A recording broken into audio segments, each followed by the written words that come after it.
Hello, and welcome to Utopian and Dystopian Fictions, a podcast hosted by me, Matt Leggett, a senior lecturer at the University of Winchester, where I teach utopian and dystopian fiction. And me, Liam Knight, an independent scholar who holds a PhD in English literature from the University of Birmingham. In each episode, we interview a different scholar, thinker, or writer, asking them to help us myth bust commonly held assumptions about utopias and dystopias. If you like what you hear, please let us know by following the podcast, rating it on Spotify, or dropping us a message on utopian and dystopian fictions at gmail.com.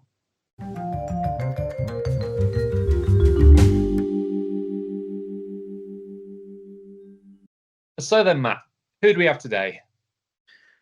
Thanks, Liam. Well, we've got Dan Varndell, who's a senior lecturer in English literature at the University of Winchester. As you'll probably likely tell quite quickly from the interview anyway, we know each other well and have worked together for many years. So I suppose it was a bit of a no-brainer that I'd ask him. I know how interesting he is, and there's plenty of things he's got to say that are really interesting here. So Dan is very widely published in film in particular, and so the conversation that we had kind of goes back and forth between literature and film. It's a little bit sprawling, but I think interesting nevertheless. And I think there are several really interesting myths about utopia in particular that we kind of bust, not even intentionally, almost accidentally bust. So at the start, we talk about the relationship between utopia and the afterlife. And in particular, Dan is interested in this idea that utopia is a kind of means to an end rather than an end in of itself, which I found really fascinating. And to this extent, he's kind of placing an importance on the mechanics of like getting there or the now, rather sort of like more like utopianism rather than utopia, I suppose. And yeah, from there we kind of talk about we have a discussion about utopia as a vision of perfection, another kind of myth that we sort of challenge in the discussion, and we're also sort of tackling other myths that are kind of connected to this idea, such as, for example, the idea that a utopia would necessarily be static, for example. And yeah, in the first half of the interview, Dan and I are probably mostly talking about kind of classical dystopian and utopian texts, things like 1984, Brave New World, More's Utopia, texts that I suspect most of the audience will be familiar with. But then in the second half, the focus really turns to film. In particular, Dan has this kind of proposal that the desire to capture the world on film is itself kind of utopian. And I think in some ways that's another kind of myth, because I think naturally, certainly I do, I don't know about you, Liam, but I sort of tend to think that film as a medium sort of tends toward like violent spectacle. It's kind of more suited to the exploration of dystopias. But Dan very much sort of counters this in our discussion, and even sort of uses a brief reading of Alfred Hitchcock's Psycho of all the kind of films, which I thought was an interesting film to choose from that angle. And yeah, in general, so just at the end, he starts talking about Michael Haneke's film The Seventh Continent, which he's been doing a bit of work on, and also some of his writing on gift giving. And I should probably also just offer a quick content warning too, because we do briefly towards the end of the interview do discuss issues surrounding suicide. So just to make the audience aware, if that's something you want to avoid, that comes towards the end of the interview. Yeah, thanks for that, Matt. I think as editor, I had the privilege already of reviewing the interview that you two shared, and it was really, really fascinating. I think for me, the one of the most interesting parts of the discussion was debunking that myth around utopia, dystopia, and film as a format. As you sort of said earlier, that film, we typically see that as a medium that tends towards violent spectacle. I know when we were chatting previously, you talked about the spectacle dystopia, and I more unfavorably called it the Michael Bay dystopia, where there's explosions nonstop, and there's people with guns and they're shooting each other, and there's, I don't know, chase scenes down a hallway or something. But where Dan is talking about the utopian sort of desire inherent within film, the sort of desire to capture experience without experiencing that experience, the sort of I guess pureness of being a spectator, that is something that we don't really get to experience in everyday life, because we're always to an extent an active participant in what's happening around us, was really interesting to me, and was something that really, I guess, challenged how I felt about film. Yeah, I don't know what you think about that, Matt. Yeah, yeah. I mean, think there's a line that I mean, I don't want to sort of spoil, I suppose, the interview a bit, but I think there's a really great sort of angle he takes on that, which is that we can capture anything on film. We have that ability, particularly today with kind of mobile phones and things like that. But we choose to capture certain things, and that sort of implies some intrinsic value to the things that we do capture. That in a slightly different way, I think, to literature. In which case, you might say, well, similar things do happen in literature. We can write about anything, but we choose to write about X, Y, or Z. But I think with film, because it's so easy to capture film, there's that even sort of greater sort of pressure on what we do choose to capture. Just going back a little bit to the kind of Michael Bay dystopia, I'm just thinking about in some of my classes. I don't know if you've ever come across Mark Kermode's review of one of the Transformers movies when he just bashes his head against a kind of wall. Yeah, I'm not a massive fan, but yeah, absolutely that kind of sense that we associate film with these kinds of big budget spectacles which cost a lot of money, and filmmakers have to put that money on the screen, and they do so by throwing sort of CGI, but also explosions, as you say, at things. And I like, I like sort of a lot of those dystopias. I like things like the Hunger Games, for example. But at the same time, they aren't quite as satisfying to me as some of these sort of more sensitive takes on kind of utopia and dystopia. So I can see, the films that Dan is looking at, or it's not even that he's looking at specific films. It's that he's choosing to look at all sorts of films in a particular way. Mm-hmm. And I think that's what's interesting, that you can kind of, like, as I said with Psycho, you can't really think of Psycho as a kind of utopian movie in any way, shape, or form. But you could there's these moments which hint at people's desires and people's fantasies and things like that you can read in movies. And I think that's one of the things he talks about that I found interesting. Yeah, I couldn't agree more. I think the the real emphasis on the utopian mode that is film, the utopian medium that is film, um, really has stuck with me. It's something that I hope our audience, as we sort of move into the interview itself, I hope they look out for and sort of take as one of the many pieces of wisdom and insightfulness that Dan offers in his interview. So, without any further discussion, I think let's pass over to the man himself.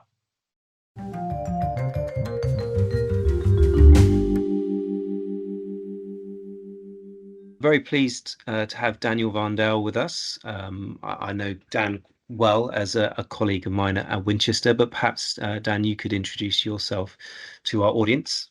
Yeah, thanks, Matt, and thanks for inviting me to contribute to this podcast. I'm Daniel Varndell.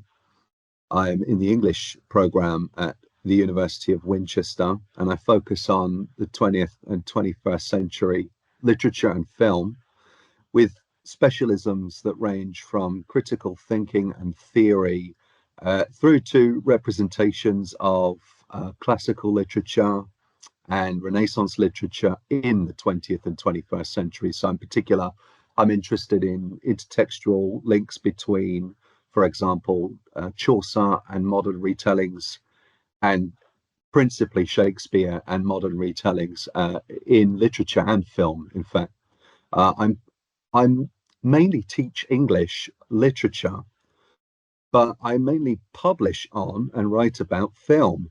So I'm in an unusual interdisciplinary position of being a jack of all trades, but master of none, and quite frequently find myself juggling between the two in a way that I find rather unsatisfying. But at the same time, I can't escape. I could never decide or choose. And that's partly what I want to think about in relation to Utopia today. Well, I mean, it's interesting that you talked about, very unfairly, I might add, about you being a jack of all trades and master of none.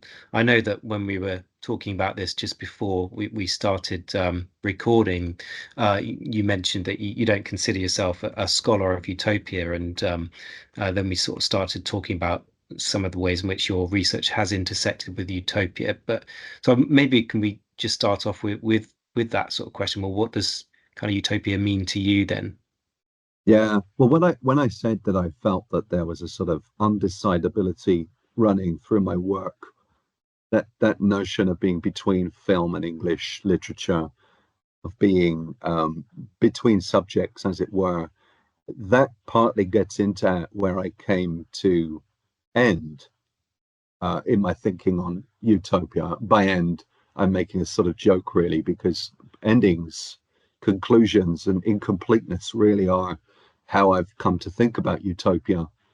But it really stems from my childhood, when I was raised in the Protestant faith, and raised with this notion that regardless of any suffering on this planet, in this world, in this life, there was this thing called an eternity, heaven, whatever you want to call it, and that we all, after death, kind of ascend into this other realm where there's a kind of perfection, and any kind of misery or despair that one might be feeling, or depression, or whatever you want to call it, anxiety in the modern parlance, is immediately alleviated, and you would be in for an eternity of bliss. And in that view, which is an intrinsically kind of Christian one, or a religious one, I should say, the idea is that a kind of biblical lifespan of 70 years is in fact a very, very small length of time when measured against eternity.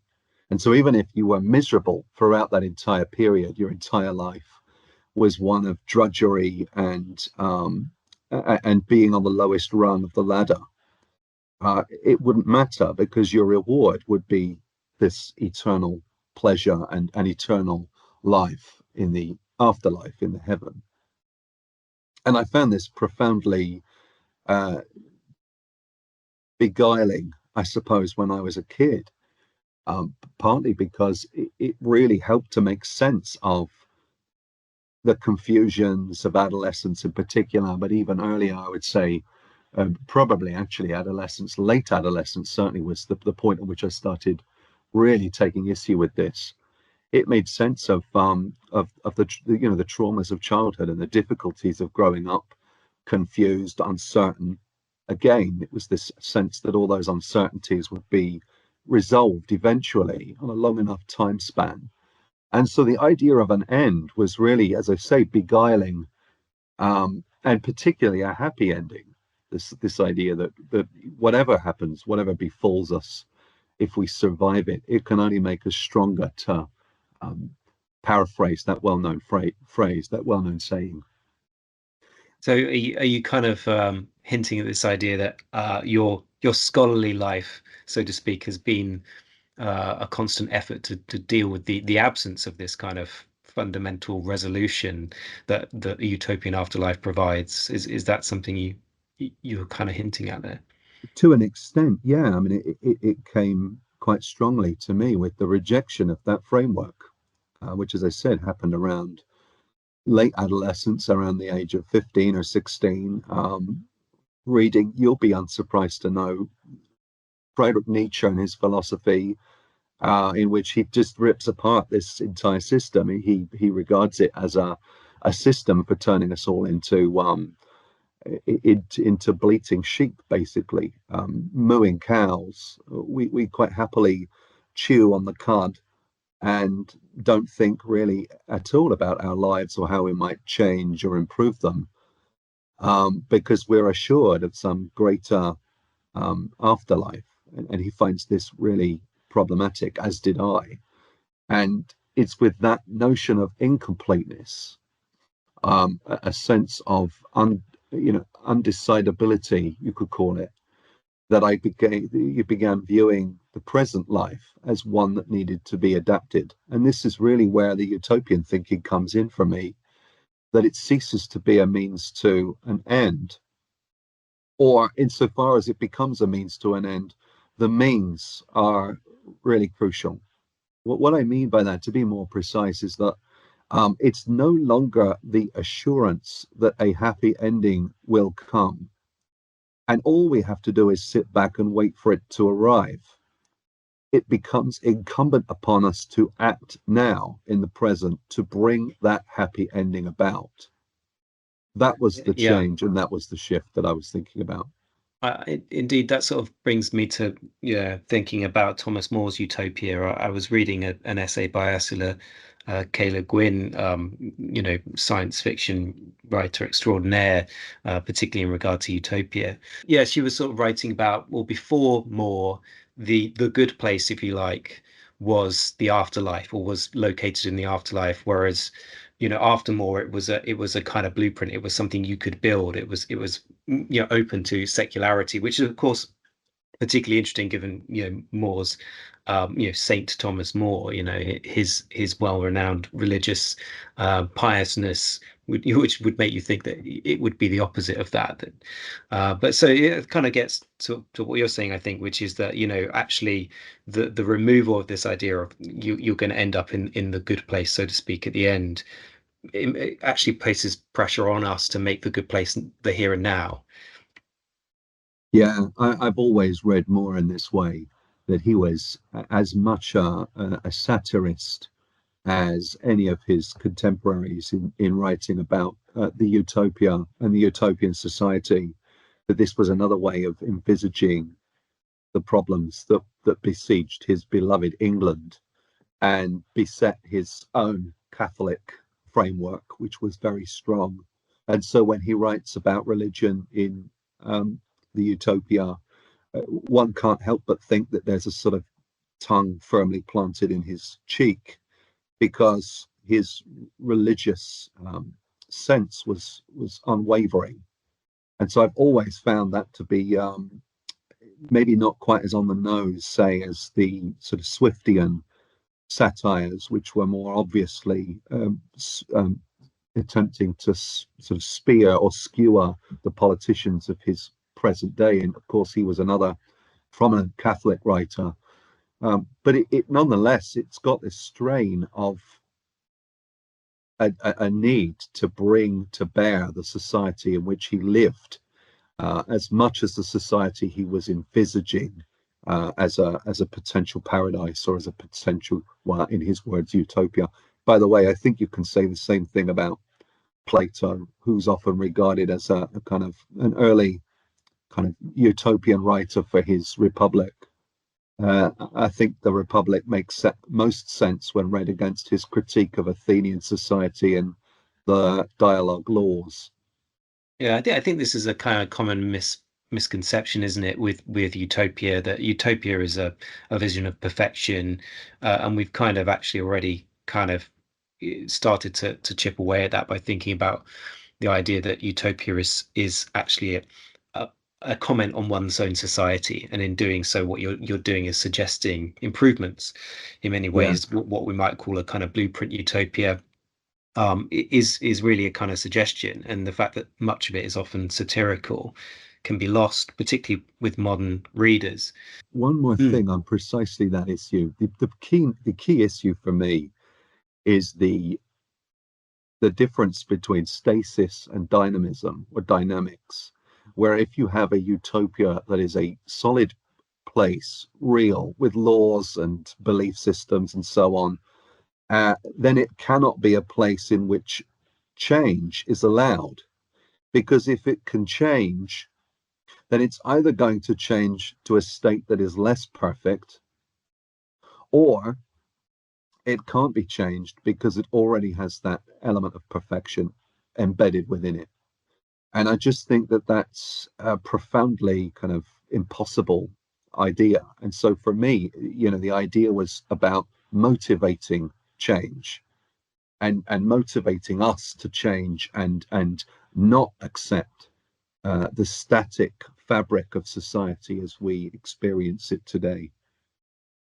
yeah, I mean, I've been writing quite a bit on utopia and stasis, or I've recently actually, trying to sort of explode that myth, that idea that utopia must be static.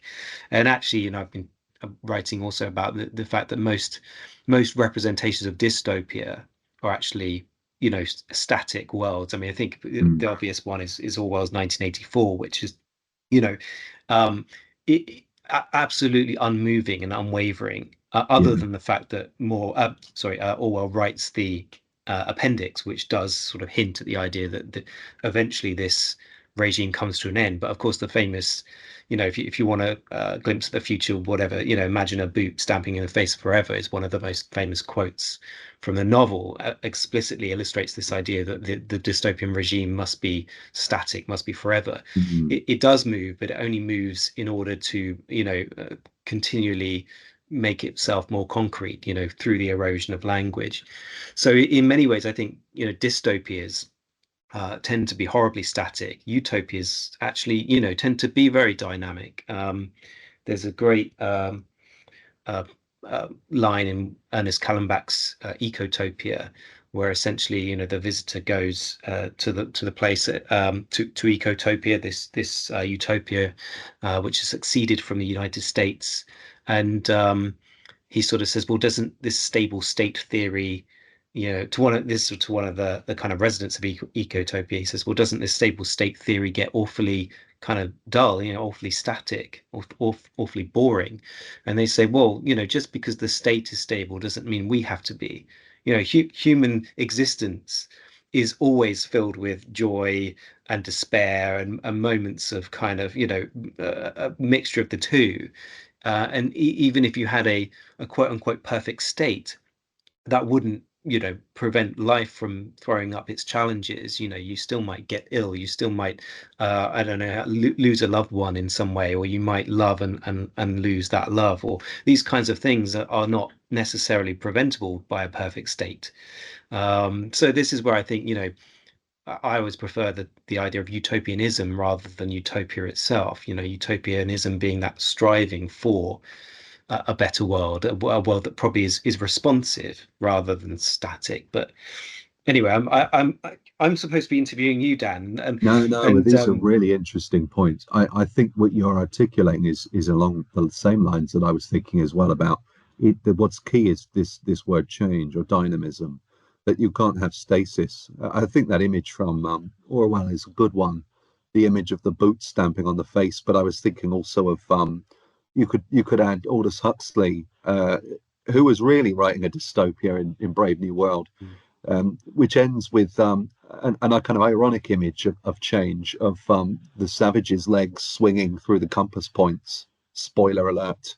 As he's hanged, and really there's no change there whatsoever. There's only stasis, and it's a kind of diabolical vision of a world stratified into those who are kind of stunned into a stupor, drugged up, sexed up, but with no concept of love or growth. And those in the top sphere, what are now called the one percenters, who get to read their Shakespeare and sip their bourbon whiskies and so on, and have thoughts and control things from afar. And it's a really disturbing vision that I find all too close to the society in which we currently live. just to sort of get back to your writing a little bit, and I should probably contextualize this just a bit, and say that you've been writing. I know this, a chapter that's currently awaiting publication on cinema. It's called Heavenly Pictures: Utopian Thinking in the Anti-Utopian Cinema of Michael Haneke. I just kind of wanted to get back to that notion of kind of talking about film in particular. We've so far been speaking almost exclusively about literature, and as you said, you mostly teach literature, but you write primarily on film. I wondered whether you had any thoughts on utopian film in particular. Why write about utopian film? Yeah, it's a good question. I mean, there's a way of thinking about film itself as a utopian gesture, the desire to photograph the world and see it reflected on a screen, as it were. Jerry Winogrand, I think it was said that we have the capacity to film anything all the time, and this has only become truer, of course, as we carry devices in our pockets and can video anything we like. But we don't, he says, we don't film just anything. Even we don't, and I'm referencing our current age in which we are apt or want to whip out our phones and film things much more than any of our ancestors would or could have done. And yet we are selective over what we choose to capture.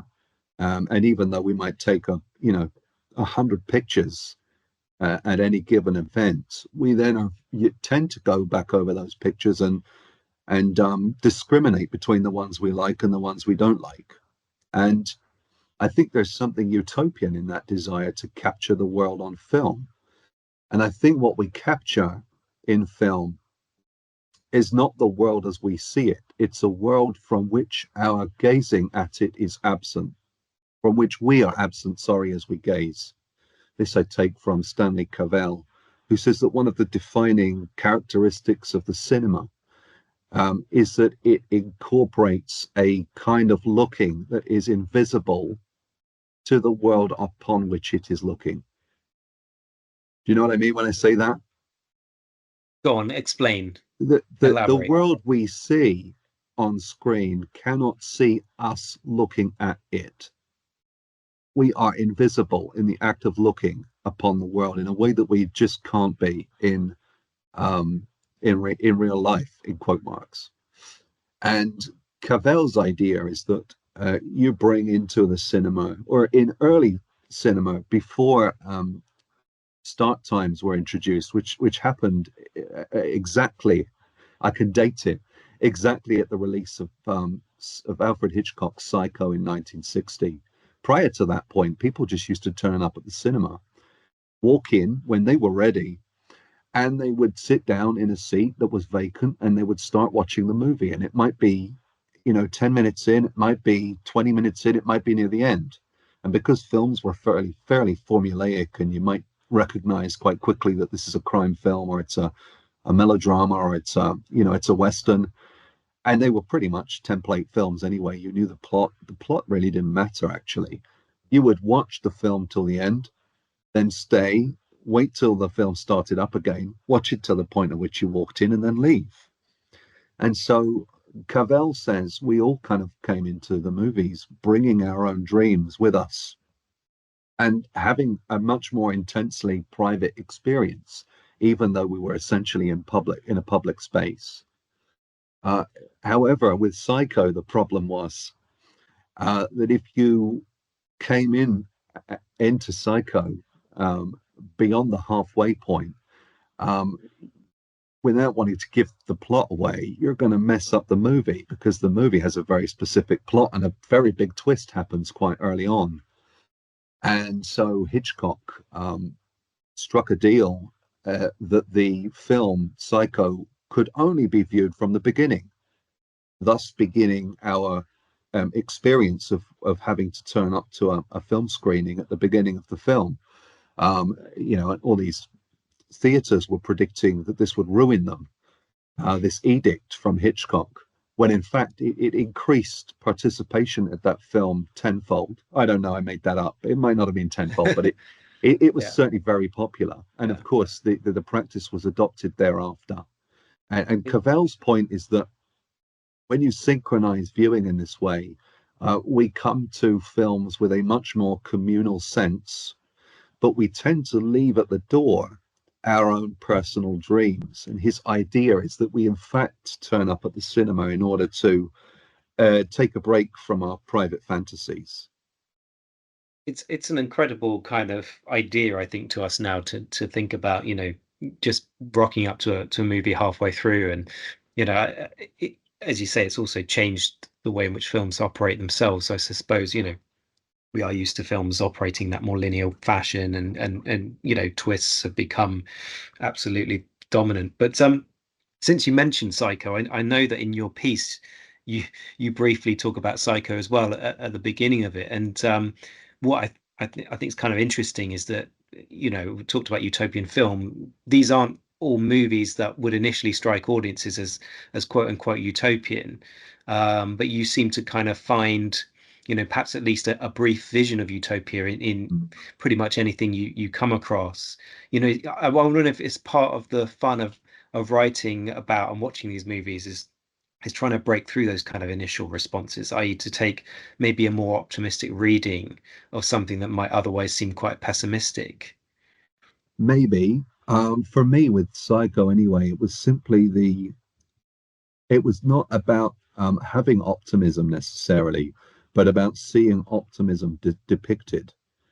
And just for anybody who isn't familiar with the film, and you'd have to be really familiar with it to get this part anyway. I think everybody's loosely familiar with Psycho because of its ubiquity, but the scene that really interested me was right at the very beginning of the movie. Not quite at the very beginning of the movie. At the very beginning of the movie, we're introduced to Janet Leigh's character, who's having an afternoon liaison with her lover, with whom she dearly would like to marry and be married, and be respectable as well. They have to meet in these hotel rooms because he's got all these debts, and so he's got to work these debts off, and she's impatient to get on with her life, and she works this dead end job for a mortgage broker, some kind of dead end job that she hates, secretarial work.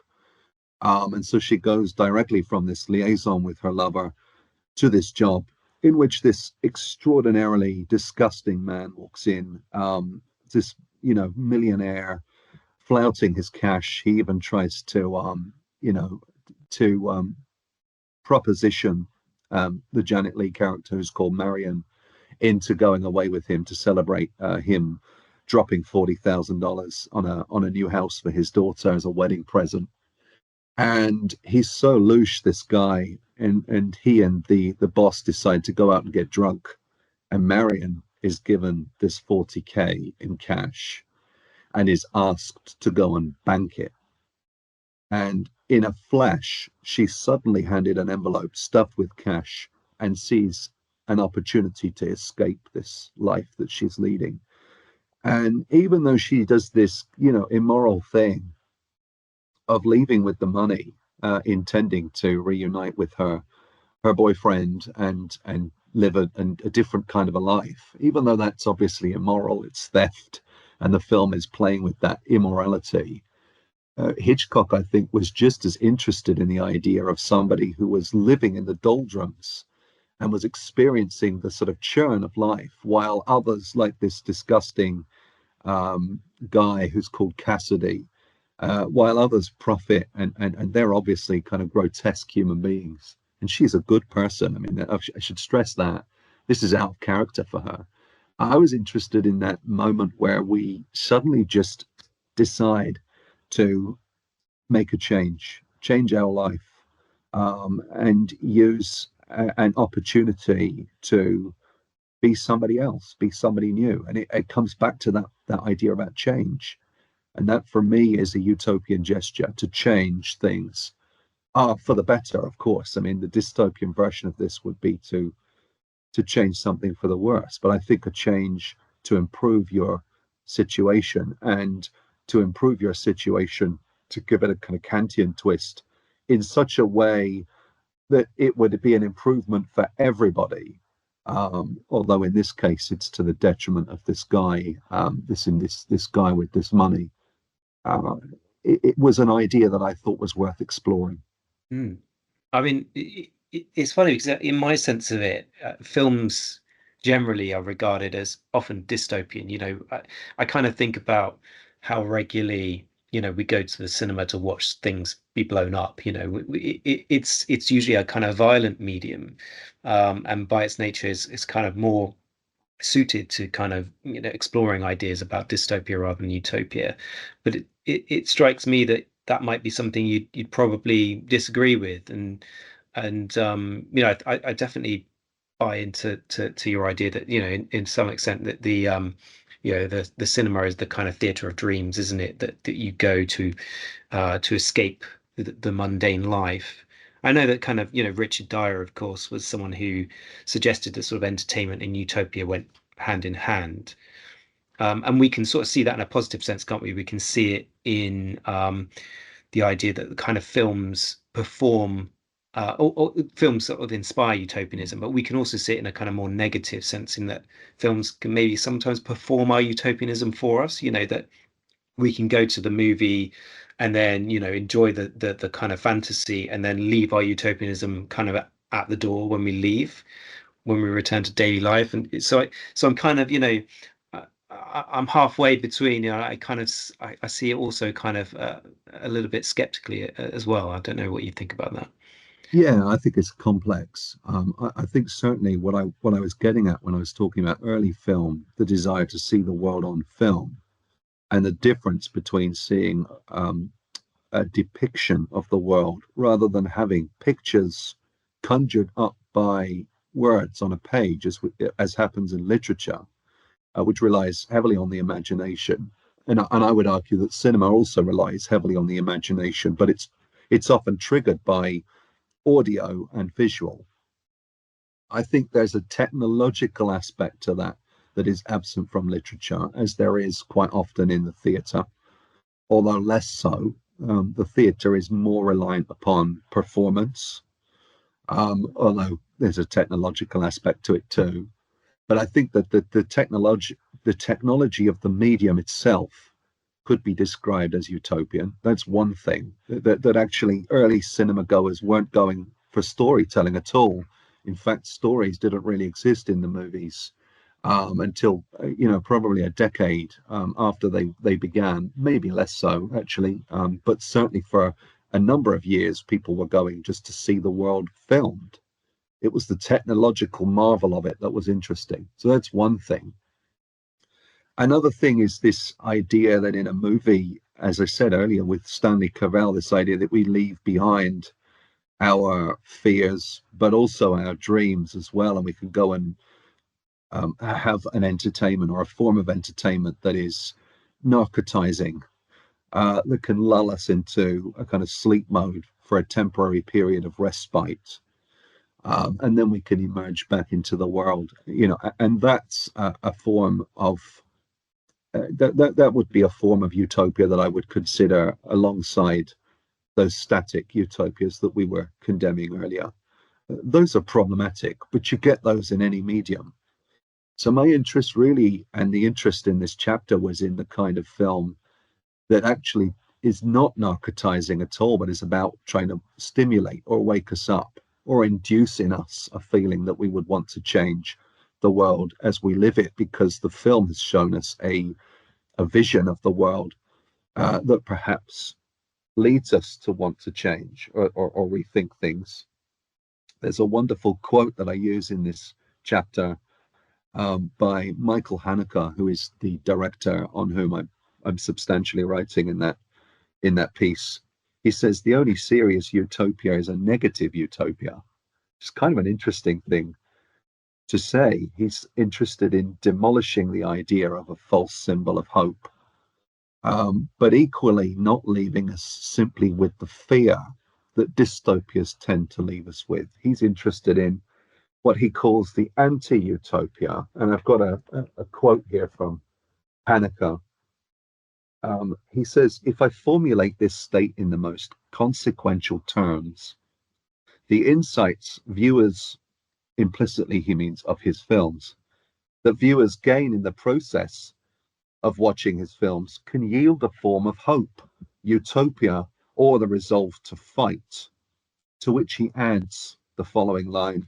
He says, the era of naive utopias in art is generally speaking over. If there is a utopia, it is one of dread and destruction, one that goes far enough to prompt resistance. And that was the idea that I wanted to play with in this piece, that sometimes watching a film is uncomfortable, and that idea of being uncomfortable is the point. Or as there's a great quote by Yeats who says, if you look into the dark long enough, there is always something there, which I think is kind of an interesting way of looking at it. Yeah, it's nice. I'm just thinking about the pieces about the seventh continent, isn't it? That's right. The Haneke movie, and just for a little bit of context for anyone who hasn't seen it, the essentially there's a couple, and their child, and they are living a kind of, I suppose, in a world of drudgery, aren't they? It's not a great life they're enjoying. There's a lot of repetition, monotony, But But crucially, they it's a bourgeois life. right. It's a middle class life. Mm. They're not deprived. I think that's a crucial point. Right, okay. But they imagine, or is it the husband is Yeah, it's the imagining husband. this vision of Australia, which he's seen on a billboard. Is that's right, isn't it? That's right. Yeah. And so in that sense, there is this very explicit vision of utopia and escape in the movie, which gets quite horribly kind of complicated and but by the actual plot. Is that Yeah, fair?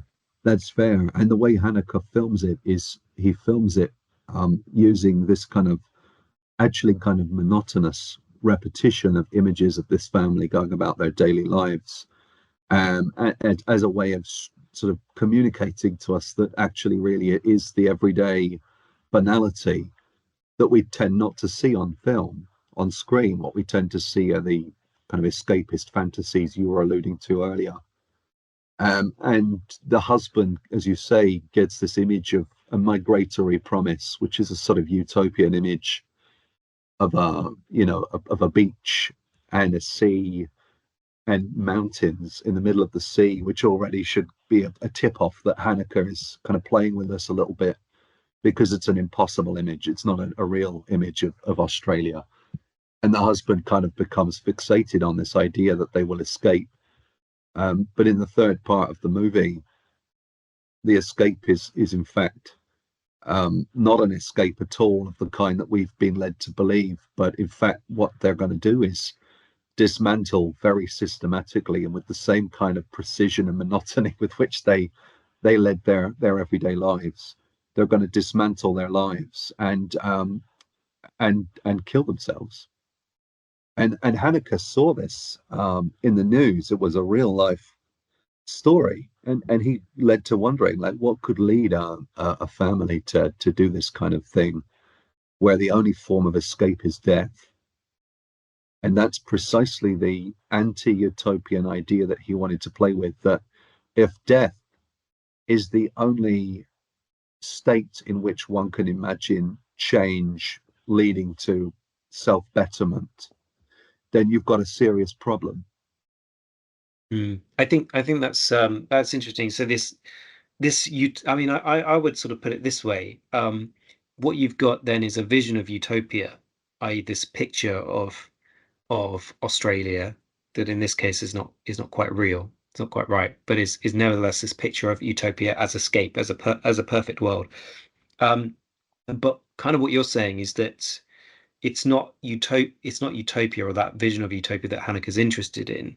It's actually the utopianism, if you like, of rejecting that idea of perfection and kind of confronting something and making a change within one's personal life and to some extent. Does that make sense? Yeah, I think he was just wanting to challenge. I mean, who knows what he was wanting to do? He's typically elusive in his comments on the film, and it's open to interpretation. And there isn't a particularly strong commentary within the movie. The family narrate what they're doing, um, but to the extent you can trust um, the rationale or reasoning of a father who is leading his family into a kind of suicide, uh, we are ultimately left after the end, as it were, to ruminate on what it means to be faced with a dual option of either to continue with this mind-numbing drudgery that our lives can sometimes feel like, trapped within that kind of, to just name drop another kind of famous dystopian film, that kind of Terry Gilliam-esque Brazil type experience where the life is just filled with bureaucracy and that kind of Kafkaesque sense of futility, or death. I mean, and Haneke is also playing with the afterlife and the ideas about the afterlife, because the daughter of this family is imagining an afterlife, but really what the daughter is imagining is a different kind of life, a life in which things might be otherwise. how could you imagine that kind of change is what he's really interested in. I thought I would just I've got a couple of last questions for you. But firstly, I just wanted to sort of see what you're currently working on. Is that something that are there other sort of utopian, dystopian ideas embedded in anything you're working on at the moment, or are you taking a sort of different track with stuff? No, definitely. I mean, I guess it's a different version of some of the ideas that I've been talking about today, but it's a book about gift giving, and takes as its jumping off point the problem raised by Ralph Waldo Emerson, that to give a gift is impossible, since our giving incurs in the recipient of our gift a kind of debt. So not only do you respond to my giving with a return gift of your own, and yours should be a bigger gift than the one that I gave to you, to offset, of course, the additional symbolic weight of the fact that I've given you something in the first place. But moreover, if you give back to me something more, then this kind of symbolic exchange just keeps getting worse and worse. And so my book is really going to be about what would it mean to really give someone something? What would it mean to give someone something in a manner that was was non-debt based, Not transactional. non-transactional? Exactly that. How can you give a gift? And where Emerson kind of finishes off, it's a short essay of his. There have been some kind of 20th century developments of this. Marcel Mauss in sociology, but also of Jacques Derrida in philosophy. And both of them are really even more, to use that word you used earlier, cynical about this, that to give a gift always it incurs a kind of debt, or a kind of currency exchange system. And I'm really thinking about this in terms of giving film, for example. If you give a gift to somebody, like giving them a great film to watch, you share a culture or a tradition with somebody. This is what I'm going to try and argue as a kind of gift that is as close to selfless as you can, to give a part of yourself, to recognize that a film, for example, has affected you, has changed your life, or to say to somebody, I can't imagine my life without this work in it, poetry, whatever it is. I'm working on films, and I give it to you because I hope that it will enrich you likewise. I think that kind of gift giving is at least separate from, if not even a direct challenge to, that exchange model that the others have worked on. It's kind of what I think was certainly what I try to do as a teacher. I suppose is yes, you're trying to inform people, but you're also trying to share this stuff that you really care about with someone else, and hope that they get as much out of it as you've got out of it. Interesting. Thanks so much for coming on and chatting, Dan. It's been great. And just as a kind of sign off, what I'm doing is I'm asking all of our guests for a kind of recommendation, if you like, for the audience. So to think about what's a text. Maybe it could be a novel, could be a movie in this case, a piece of criticism even about Utopia that you just think everyone should read or watch, or if you want to give that gift, what gift are you giving to the audience? Well, I'm slightly smiling to myself because I was thinking of saying Ernst Bloch's The Principle of Hope. I'm slightly smiling because it's like a 3-volume, very long. Yeah, it's quite a lot of Magnus words. It's a lot of words, but the joy of that book, or books, is that he wrote that at the tail end of the 1930s in exile, because as as a son of a Jew and as a communist thinker, he would definitely have been in the gas chambers, even though he didn't know those were around the corner. So he fled to Europe, to Western Europe, and ended up in America. And he wrote this book, A Principle of Hope, which built upon themes he'd explored in his first book, Utopia. And what I love about this book is that you can kind of dip into it any way you like. And there's a chapter in particular that I think people should read called The Happy End, which comes at the end of the second volume. You could just pick that one chapter up, and I think you'd get something great from it. And really, many of the things we've been talking about the the false promise of happy endings, and in fact, he includes films, cinema as part of the kind of guilty party here. He's a bit like Virginia Woolf insofar as he looked down upon cinema, um, but maybe recognized that there might be a future for the medium in which it would open up into something more kind of, more worthwhile. But he retains in that chapter an insistence that the happy ending and the idea of the happy ending is worth keeping. That he thinks of it in dual terms, which comes back to that point with which I opened, that I've always felt caught between two states and never entirely happy with the idea of settling. And I think it's that sense of undecidability, that sense of being between two states, that I think is most utopian. So I will say that Ernst Bloch, but I will also say that I think that one of the great utopian genres of the cinema is the musical, or the Hollywood comedy, and I mean the classical comedy, where you get that idea that society is riven with problems, but then all you need is a musical number and all those problems vanish.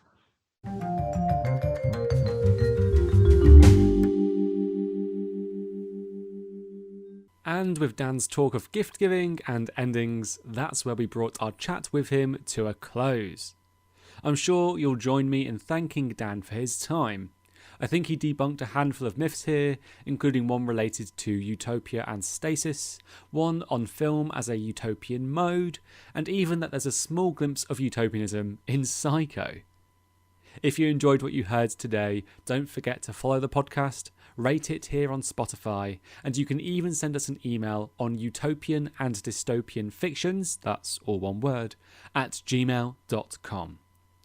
We've got loads more chats coming soon, so do keep an eye out for those.